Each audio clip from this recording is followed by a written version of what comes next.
कैसे हैं आप सभी। आज से एक नई शुरुआत करने जा रहे हैं हम अपने इस चैनल पर। इसी बारे में आप सबको इन्फॉर्म करने आए थे कि क्लास 10th की जो साइंस है, और सबसे पहले साइंस में फिजिक्स का जो पोर्शन है, जिसमें आप सभी को बहुत दिक्कत रहती है। बच्चे बार बार कहते हैं कि सर फिजिक्स समझ में नहीं आ रही है, साइंस समझ में नहीं आ रही है। तो हमने सोचा कि क्यों ना जिस तरह हम ऑफलाइंस में बच्चों को गाइड कर रहे हैं, उस तरह हम ऑनलाइन आकर ज़्यादा से ज़्यादा बच्चों की मदद कर सकें। तो इसलिए हम इस ऑनलाइन सेगमेंट पर आ रहे हैं। जिस तरह से हमारी न्यूक्लियस एकेडमी बिजनौर में अच्छे तरीके से रन कर रही है, हम बच्चों की ज़्यादा से ज़्यादा हेल्प कर पा रहे हैं, उनके उज्जवल भविष्य को बढ़ाने के लिए, आगे बढ़ाने के लिए हम हेल्प कर पा रहे हैं। उसी तरह हम ये चाहते हैं कि हमारी इस एकेडमी का प्लेटफॉर्म ऑनलाइन आए, ऑनलाइन आकर आप ज़्यादा से ज़्यादा बच्चों की मदद कर सकें। इसी कड़ी में हम सब, हमारे जितने भी टीचर्स हैं वो अलग अलग, मैं इसमें आपको डिस्क्रिप्शन और चैनल्स के डिस्क्रिप्शन भी दे दूंगा और उनके लिंक्स भी दे दूंगा।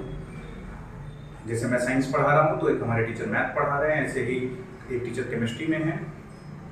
तो इस तरह से जो है धीरे धीरे हम इस चैनल पर अपने वीडियोस को अपलोड करेंगे और ज़्यादा से ज़्यादा हो सकेगा तो हम अपने बच्चों की मदद करेंगे जिन बच्चों को प्रॉब्लम आ रही है।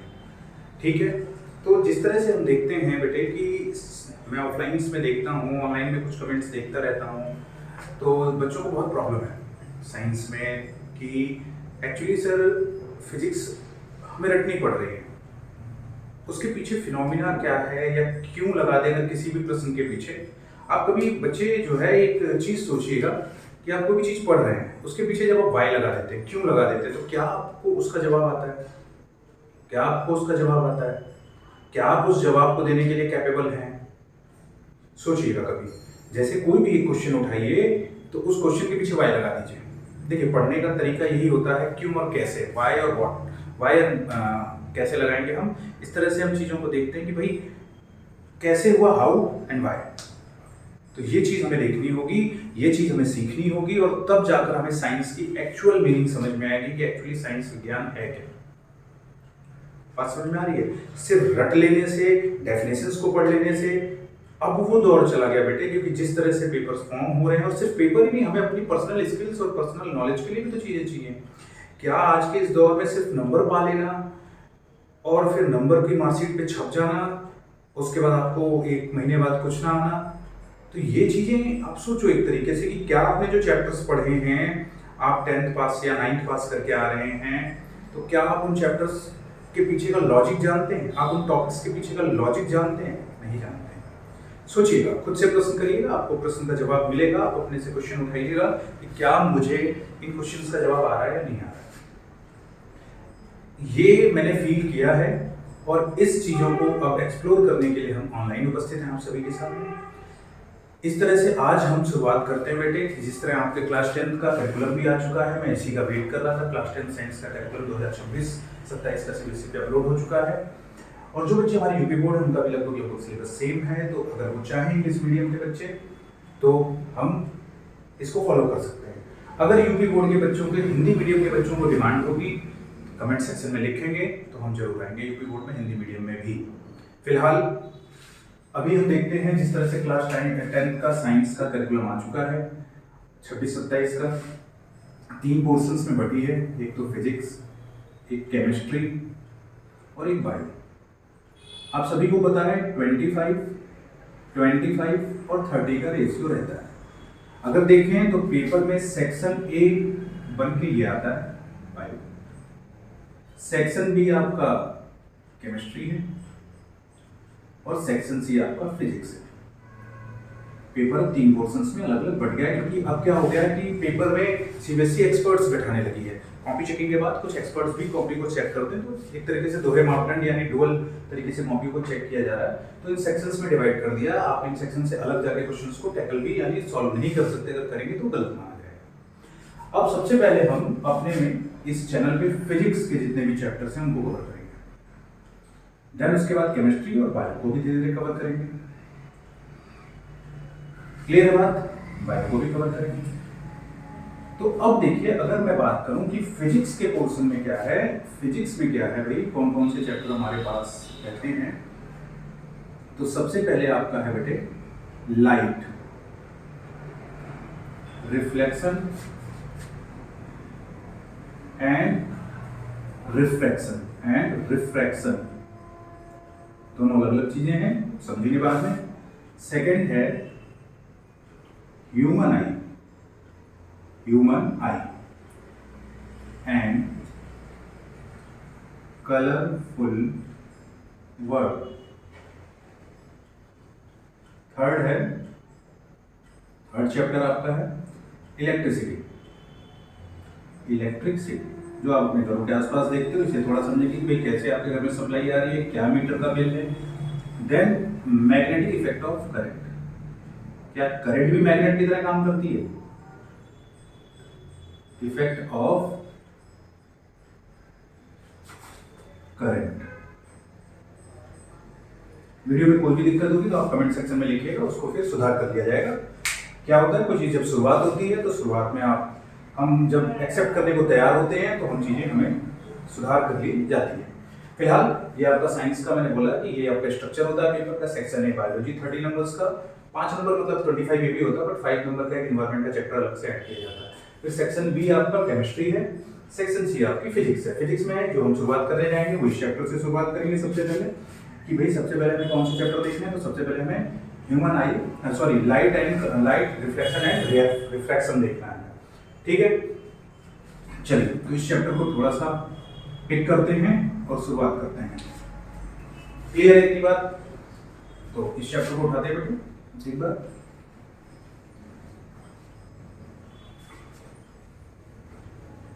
कहीं भी कोई टॉपिक में दिक्कत हो आप कमेंट सेक्शन में लिखिएगा और बोलिएगा कि सर यहाँ पर प्रॉब्लम आती है।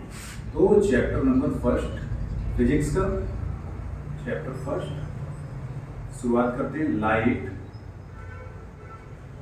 रिफ्लेक्शन एंड रिफ्रैक्शन,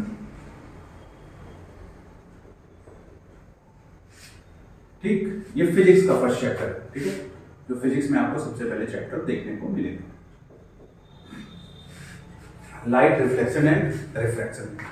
तो अब देखो बेटे, इसमें से सबसे पहला टॉपिक आता है कि भाई लाइट क्या है। लाइट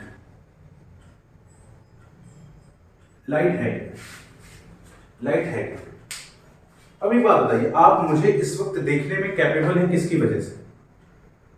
आई होप आप समझ पा रहे होंगे कि आप मुझे इस वक्त देख पा रहे हैं, क्यों? सोचिए, क्योंकि लाइट है। अगर मैं इस कमरे में ब्लैकआउट कर दूं अभी, तो क्या आप देख पाएंगे?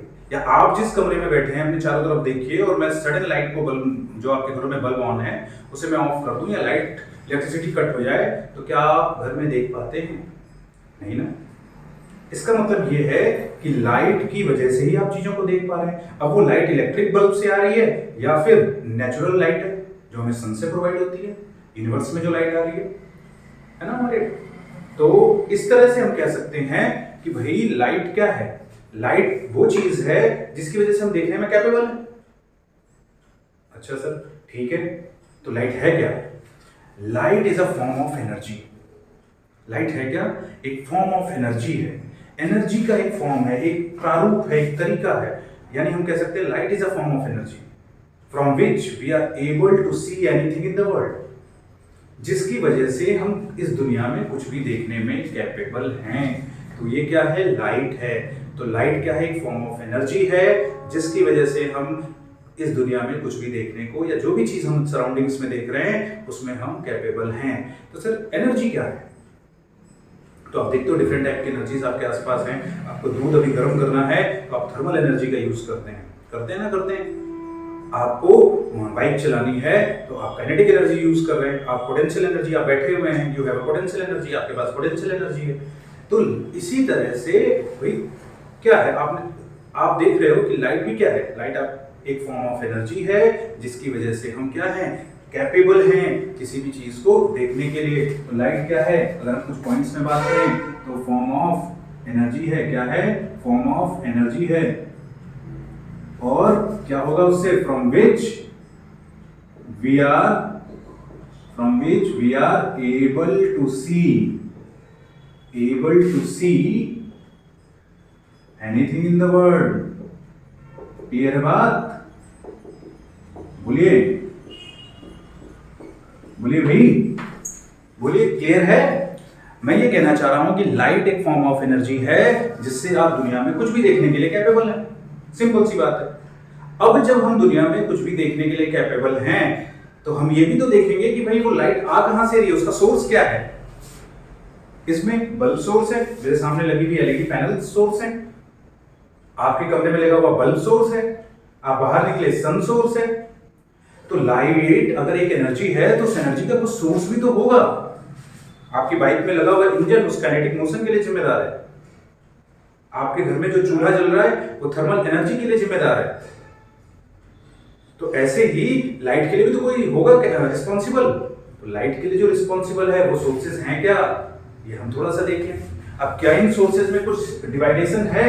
जी हाँ है। हमने कहा भाई सोर्स कौन है? अब सोर्स भी दो तरीके के बटे, यानी कह सकते हैं मुझे कुछ देर के लिए ऑब्जेक्ट। लाइट की भाषा में अगर लाइट के लैंग्वेज में बात करें तो ऑब्जेक्ट एक है बेटे ल्यूमिनस। क्या है? ल्यूमिनस ऑब्जेक्ट्स हैं। और एक है नॉन ल्यूमिनस ऑब्जेक्ट्स। क्या है? Non luminous objects.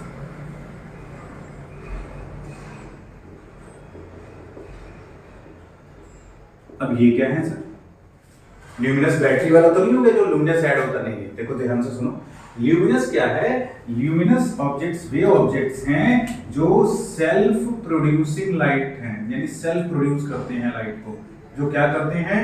Self produce करते हैं। किसको? लाइट को।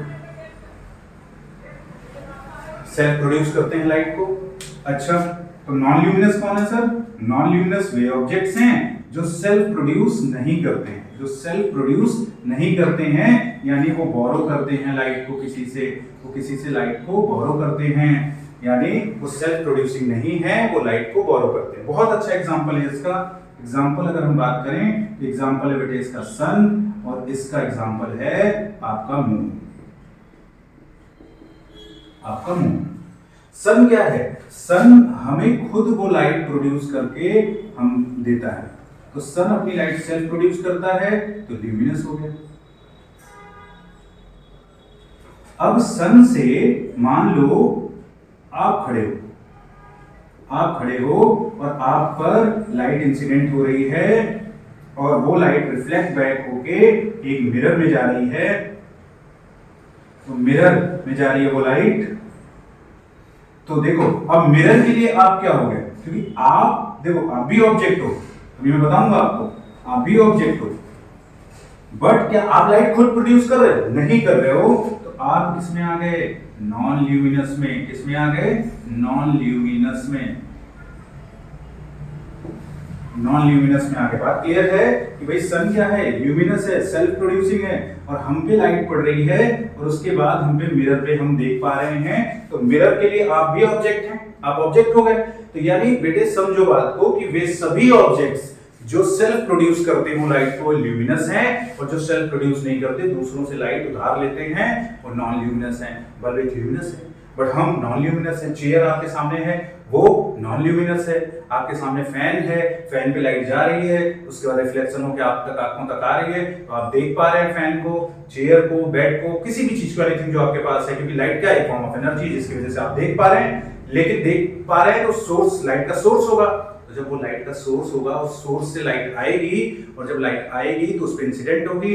यानी क्या वो सेल्फ प्रोड्यूसिंग है? क्या वो खुद प्रोड्यूस कर रहा है लाइट को? नहीं ना। आपके पड़ोस में रखे हुए आपके स्टडी टेबल क्या लाइट को प्रोड्यूस कर रहा है? नहीं सर। तो कैसा ऑब्जेक्ट हो गया? लेकिन आप उसे देख पा रहे हैं क्योंकि उस पे उस सोर्स से लाइट आ रही है ल्यूमिनस से, और उसके बाद आपकी आंखों तक आ रही है। तो आपकी आंखों के लिए वो ऑब्जेक्ट है, बट कैसा ऑब्जेक्ट? Non luminous object. इतनी बात क्लियर है? बोलिए, इतनी बात क्लियर है? ल्यूमिनस नॉन ल्यूमिनस क्लियर है आपको? तो इस तरह से अगर मैं बात करूं तो ऑब्जेक्ट क्या है? दो तरीके में डिवाइड हो गया, luminous object and non luminous object. तो कुल मिला के अगर हम बात करें तो जो भी ऑब्जेक्ट की डेफिनेशन क्या निकल कर आएगी बेटे? ऑब्जेक्ट की डेफिनेशन निकल के आएगी कि वे सभी चीजें जो लाइट को या तो लाइट प्रोड्यूस कर रही हो, प्रोड्यूसिंग लाइट, or appears